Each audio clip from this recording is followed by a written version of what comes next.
And either Rishi Sunak doesn't have a plan, Jess, or he just doesn't want to tell us what it is. He was Chancellor of the Exchequer under Johnson's government. Of course he can't figure out how to solve inflation. He caused it. Well, I mean, you know, I'm willing to give him a little bit of credit and say, well, some of the inflationary pressures have come from elsewhere. Fine.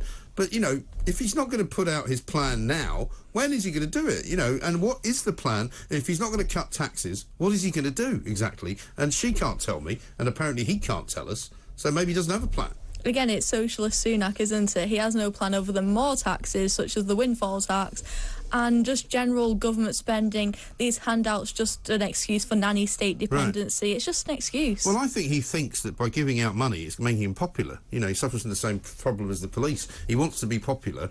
He loved being popular when he was giving out furlough money, because he thought that made him the likely next candidate to be Prime Minister. And then he had the non-dom business with his wife, and it all went a bit kind of skew-whiff. And now suddenly he's finding himself in a losing battle against Liz Truss, and he still won't say what he's going to do. I find that extraordinary. Well, that's the thing with the nom-dom thing. He understands how awful taxes are. Yeah. Yet he's happy to inflict it on the rest of us. Yeah, and he tells us how it feels. He knows how it feels to be struggling. I do really doubt that somehow. He is an incredibly wealthy individual. Nothing wrong with that. But don't pretend that you know what it's like not to be wealthy, because you've always been wealthy, and that, I'm afraid, is the problem.